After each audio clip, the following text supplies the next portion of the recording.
Hello guys, मैं सुरेश कुमार आपका स्वागत करता हूं आपके YouTube channel educational study point I में। मैं आपको 6 से 10 तक की जो एससीईआरटी की बुक्स है, बुक के माध्यम से आपको विज्ञान विषय कंप्लीट करने का प्रयास कर रहा हूं। इसके आप नोट्स तैयार करने लेना ताकि आपको सही समझ विज्ञान की हो सके। और इसके अतिरिक्त जो विद्यार्थी आपके वहाँ कक्षा में पढ़ते हैं 6 के, उनको भी आप पढ़ा सकते हैं।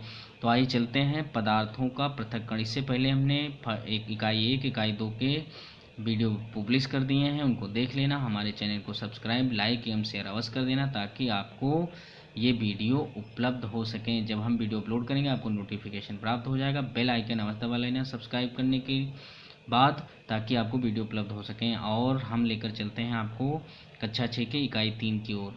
तो सबसे पहले इसमें पढ़ना है मिश्रण। मिश्रण क्या होता है? मिश्रण वे पदार्थ होते हैं जिनमें 2 या 2 से अधिक पदार्थ किसी भी अनुपात में ले रहते हैं।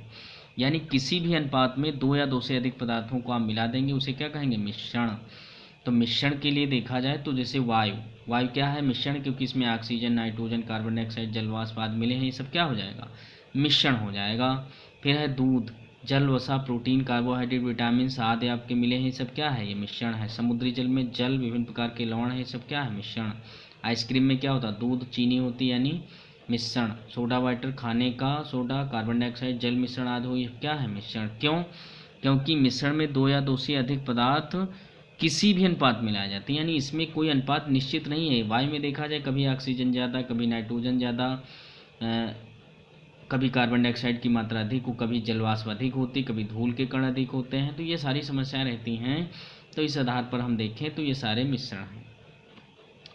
मिश्रण के बाद हम अगर जो पता करें तो मिश्रण 2 या 2 से अधिक पदार्थों से मिलकर बने होते हैं और मिश्रण में मिश्रित अवयवों के सभी गुण पाए जाते हैं। यानी जो मिश्रण बनता है उसमें सभी गुण विद्यमान रहते हैं। जैसे नींबू का शरबत है, अब शरबत में क्या होता है? शक्कर की मिठास भी होती है, नींबू को खट्टापन भी होता है। इससे क्या तात्पर्य निकला कि जो मिश्रण होता है उसमें सारे जो पदार्थ हम मिलाएंगे उसके गुण विद्यमान रहते हैं।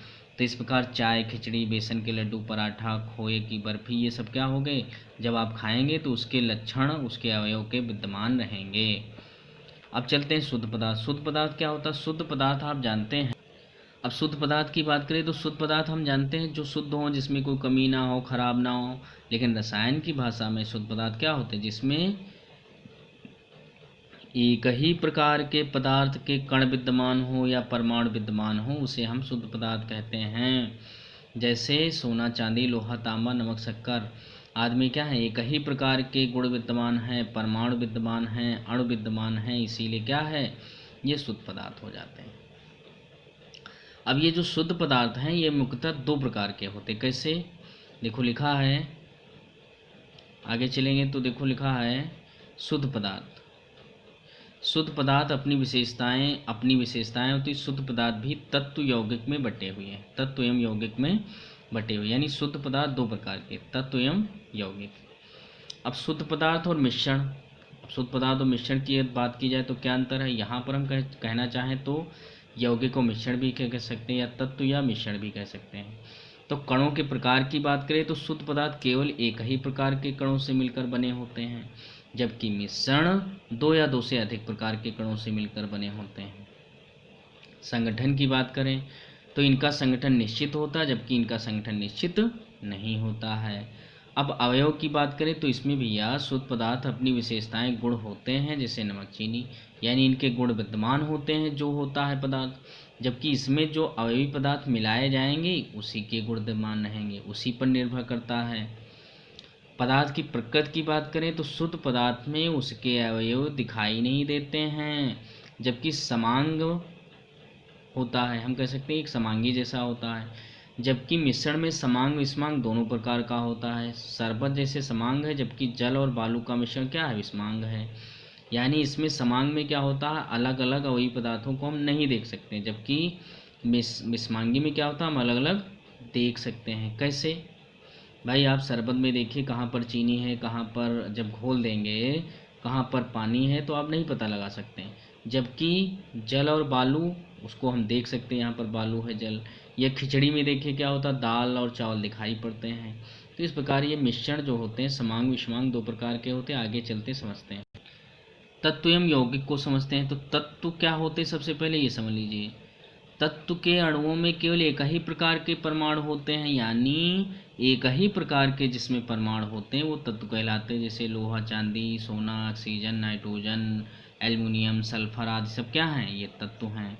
और यौगिक क्या होते हैं, अणु दो या दो से अधिक प्रकार के परमाणुओं से मिलकर बने होते हैं, यानी एक ही प्रकार के परमाणु होंगे और शुद्ध पदार्थ तत्व कहलाएंगे। वे शुद्ध पदार्थ जिसमें दो या दो से अधिक प्रकार के परमाणु होते हैं उसे हम यौगिक कहेंगे। और अनुपात इनका निश्चित होगा, ये भी ध्यान रखना, अनुपात निश्चित होगा। जैसे आप जल की बात करें तो जल क्या होता है, H2O।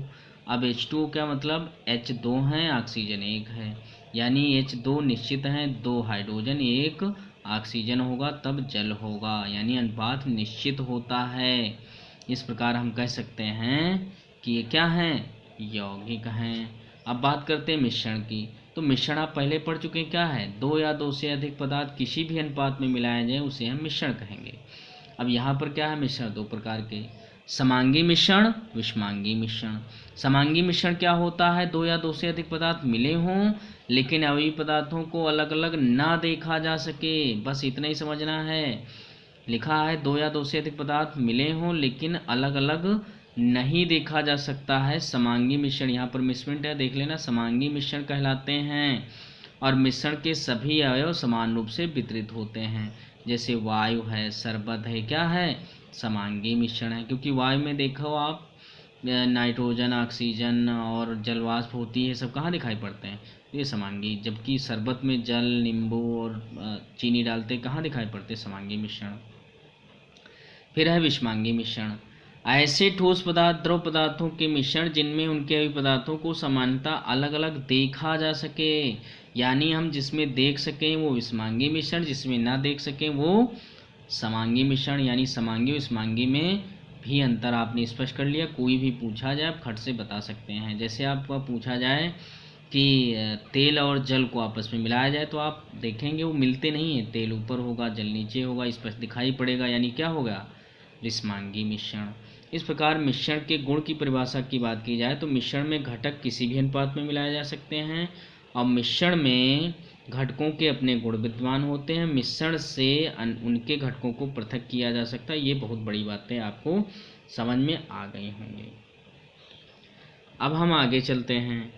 तो ये जो मिश्रण है इनको अभी बताया गया अलग कर सकते हैं, तो कैसे अलग कर सकते हैं, तो पृथक्करण का आधार एवं पृथक्करण की विधियां हैं। अब विधियों की बात की जाए तो विधियां जो हैं इनको अपनाया गया है किसके आधार पर, मिश्रण के अवयवों की विलेयता के आधार पर, चुंबक के प्रति आकर्षण के आधार पर, घनत्व के आधार पर, आकृति, आकार, रंग आदि गुणों के आधार पर हम इनको पृथक कर सकते हैं, बोले तो अलग कर सकते हैं। अब ठोस पदार्थों को ठोस से कैसे अलग करेंगे, तो वह विधि है फटकना और ओसाना। फटकना और ओसाना, फटकना क्या होता है, सूप से अनाज में मिली हुई हल्की शुद्धियों को अलग करना, फटकना कहलाता है।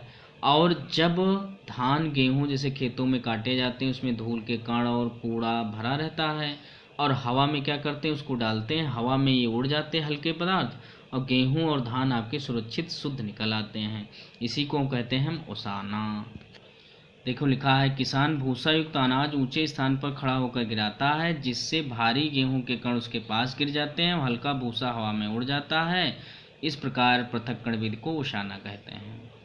फिर है थ्रेशिंग। अब थ्रेशिंग क्या होता है, जैसे आप गेहूं, धान आदि काटते हैं, जब पक जाते हैं, पकने के बाद उन बाली जो होती हैं यानी जो गेहूं धान की, उनसे आपको धान और गेहूं अलग करना है, कूड़ा कर और जो उसका धूल के कण सब अलग करने हैं। तो ये कैसे अलग करेंगे, तो जिस विधि से हम करते हैं उसी को हम थ्रेशिंग कहते हैं। जैसे लिखा अन्न कणों को पके हुए पौधों से अलग करने की प्रक्रिया को थ्रेशिंग कहते हैं, यानी जो अनाज है उस अनाज को पौधों से अलग करना ही थ्रेशिंग कहलाता है। पहले हाथों के द्वारा होता था, आज मशीनों के द्वारा होता है। फिर बीनना, बीनमा देखा है घरों में क्या होता है, दाल चावल आदि बनते हैं, बनाने या पकाने से पहले क्या होता है उनमें से अशुद्धियों को बीन बीन कर कंकड़ मिट्टी अलग कर दिए जाते हैं। तो ये जो अलग किए जाते हैं इसी को हम बीनना कहते हैं, यानी हैंड पिकिंग। फिर होता है चालना। अब चालना क्या होता है, कुछ अशुद्धियाँ ऐसी होती हैं जिनको हम चाल कर अलग कर सकते हैं। कैसे अलग करेंगे, जैसे आपने देखा होगा मकान घर में जब बनते हैं तो बालू में कंकड़ है, मिट्टी है, कूड़ा है, ये सब अलग करना होता है, तो बालू अलग करनी होती है। तो इस प्रकार क्या करते हैं, बालू को चालते हैं। तो चालने में क्या होता है, जैसे आप घरों में देखा होगा आटा भी चाला जाता, क्यों चाला जाता, कि उसका चोकर अलग हो जाए। तो ये चालने की प्रक्रिया है, आप इसे भलीभांति परिचित हैं। फिर एक अपक्रिया है ऊर्ध्वपातन। हाँ, इससे परिचित होंगे कुछ लोग नहीं। देखो क्या है, ऊर्ध्वपातन वह प्रक्रिया होती है जिसमें क्या होता है, कोई ठोस पदार्थ जैसे है, और ठोस से फिर किस में गर्म करेंगे तो किस में बदलता है, द्रव में, द्रव से किस में बदलता है, गैस में। यानी कुछ पदार्थ ऐसे हैं जो द्रव में ना जाकर सीधे गैस में, यानी सीधे गैस में चले गए, द्रव में नहीं गए, सीधे गैस में बदल गए। तो कुछ ऐसे जैसे कपूर है, तो कपूर को क्या करिए आप, गर्म करिए, तो गर्म जब करेंगे तो क्या होगा, वो द्रव में नहीं बदलेगा, सीधे गैस में बदल जाएगा। इसी क्रिया को ऊर्ध्वपातन कहते हैं। आप जरा देखिए क्या लिखा है, यहाँ पर देखो लिखा है, ठोस पदार्थ गर्म करने पर बिना द्रवित हुए सीधे वाष्प में बदल जाते हैं, और ठंडा होने पर वाष्प सीधे ठोस पदार्थ में बदल जाती है। इस क्रिया को ऊर्ध्वपातन कहते हैं।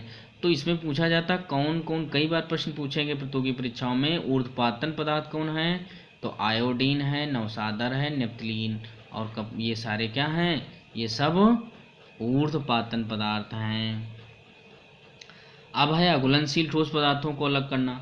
तो देखो अघुलनशील कौन है, मतलब जो ना मिलें, तो इसकी दो विधियां हैं, तलछटीकरण और निथारना। तो देखो क्या लिखा है, इस प्रकार बालू और पानी को मिश्रण को बालू से अलग करने की तलछटीकरण, मतलब पानी जब हमें शुद्ध करना होता है तो शुद्ध करने के लिए क्या करते हैं हम, तलछटीकरण, यानी थोड़ी देर के लिए हम रख दिए, रखने के बाद बालू के कण नीचे बैठ गए और पानी को ऊपर पर निकाल लिया, इसे तलछटीकरण कहते हैं। और निथारना क्या होता है, जब पानी से कोई हल्की वस्तुएं होती हैं वो जो हम रख देंगे तो ऊपर तैरने लगेंगी, और तैरती हुई ऊपर उससे हम निकाल लेंगे, इसे हम निथारना कहते हैं। ठीक है, तो इस प्रकार तलछटीकरण निथारना दो विधियां जो होती हैं वो ठोस द्रव के उन्हीं मिश्रण को घटक पृथक्करण किया जाती है जो द्रव में अघुलनशील हैं। अघुलनशील हैं उनको ही अलग कर सकते हैं, अघुलनशील को नहीं अलग कर सकते। घुलनशील के लिए हम आसवन करते हैं। फिर देखो छानना लिखा, छानना और चालना एक जैसा होता है। छानना, आप देखो चाय छानते हैं, चाय में शुद्धियाँ होती हैं, जो चाय पत्ती अदरक आदि हम डालते हैं वो सब छान कर अलग कर देते हैं। ये कैसे अलग करते हैं, अघुलनशील, क्योंकि ये चाय जल में घुलनशील नहीं है इस आधार पर। और फिर छानना पत्र भी होता है, इसी प्रकार इसमें भी छानते हैं। ये सारी चीज़ें हो जाएंगी। आगे है अपकेंद्रण विधि। अच्छा, अपकेंद्रण विधि क्या है, ये कई बार अब प्रतियोगी परीक्षाओं में पूछा गया, क्या कि जो दूध है, दूध से मक्खन या घी कैसे निकाला जाता है, तो इसके लिए अपकेंद्रण विधि प्रयोग की जाती है। कैसे होती है, देखो इसमें लिखा होता दूध में चिकनाई के हल्के कण निलंबित होता है। देखो इसमें निलंबन की विधि होती है, निलंबन के कण होते हैं।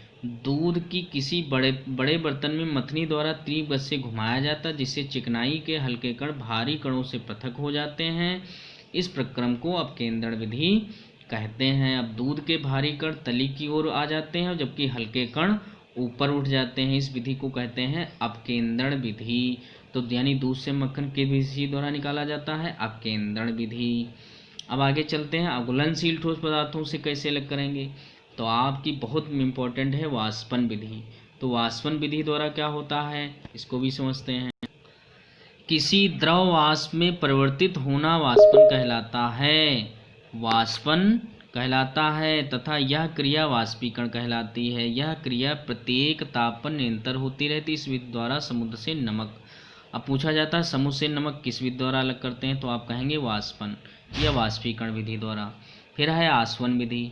अब शुद्ध जो डिस्टिल वाटर प्राप्त किया जाता है वो प्राप्त किया जाता है किससे, आसवन विधि द्वारा।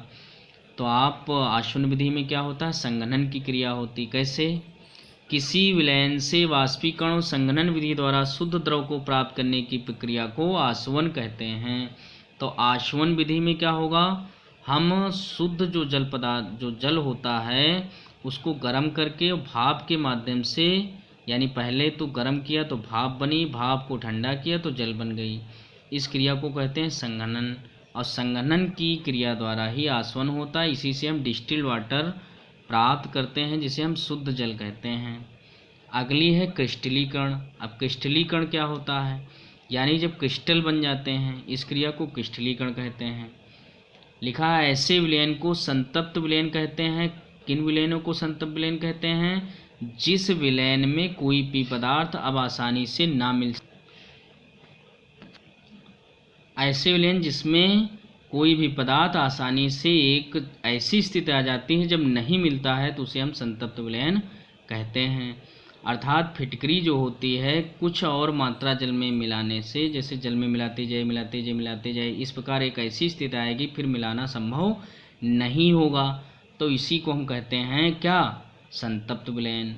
अब कुछ देर बाद क्या करें, कुछ घंटों बाद इसको आप रख दीजिए, जब ठंडी हो जाएगी तो क्या होगा? जब इसको ठंडी कर देंगे तो क्रिस्टल इसके प्राप्त हो जाएंगे, इसी को कहते हैं क्रिस्टलीकरण। फिर लिखा दो अमिश्रणी द्रवों को पृथक करना, मतलब ऐसे द्रवों को अलग करना है जो मिश्रण नहीं है। तो ये विधियां भी आपकी प्रयोग में आती हैं जिसका हम प्रयोग करते हैं। आगे है चुंबकीय पृथक्करण विधि। चुंबकीय पृथक्करण विधि क्या है? जैसे जब चुंबकीय कोई पदार्थ होते हैं जिसमें चुंबक के गुण होते हैं चुंबकत्व के, जैसे लोहे से बनी वस्तुओं को, उनको हम मिश्रण से अलग कर लेते हैं, इसी को कहते हैं चुंबकीय। इसमें क्या होना चाहिए? एक चुंबकत्व वाला गुण होना चाहिए चुंबकीय पदार्थ, एक होना चाहिए अचुंबकीय पदार्थ। चुंबकीय अचुंबकीय दोनों पदार्थों को मिला दीजिए, उसमें से चुंबक वाले पदार्थों को अलग करने के लिए हम इस विधि का प्रयोग करते हैं, चुंबकीय पृथक्करण विधि। फिर है क्रोमेटोग्राफी। क्रोमेटोग्राफी क्या होता है? जब हम रंगों को अलग करते हैं। तो ये देखो बहुत इंपॉर्टेंट प्रश्न है, आप बन सकता है कि क्रोमेटोग्राफी क्या है। तो क्रोमेटोग्राफी को हम क्या कहते हैं? रंगों को जो अलग किया जाता है उसी को क्रोमेटोग्राफी कहते हैं। देखो लिखा है क्या होता है, लिखा है रंगों के पृथक्करण की विधि क्रोमेटोग्राफी विधि कहलाती है। जैसे आप जानते हैं नीला रंग है, नीले रंग में कौन कौन से रंग मिले हुए हैं ये आपको पता ही नहीं, कैसे नीला रंग बना है, या अन्य बहुत सारे रंग हैं, किन किन रंगों से मिलकर बने हैं। तो उन जिन जिन रंगों से मिलकर बने हैं उन रंगों को अलग करने की विधि को हम क्रोमेटोग्राफी कहते हैं। तो इस प्रकार आपने ये पृथक्करण की विधि सारी समझ ली, और इस प्रकार ये सारे जो हैं इम्पॉर्टेंट फैक्ट हैं इसमें कौन कौन से, ये सारे आपने पढ़ लिए। इसके बाद हम आपके इसके महत्वपूर्ण तथ्य लेकर आएंगे, इसको आप देख लेना, समझ लेना, कई बार आप नोट्स बना लेना, नोट्स हम बनवाएंगे आगे इसके बाद लेकर आएंगे। लाइक शेयर हम अवश्य कर देना, और जो इसमें कमियां हों उसको आप ज़रूर बताना और कमेंट करना, जो अच्छे हैं तो अच्छे और बुरे हैं तो बुरे कमेंट आप अवश्य करना। धन्यवाद।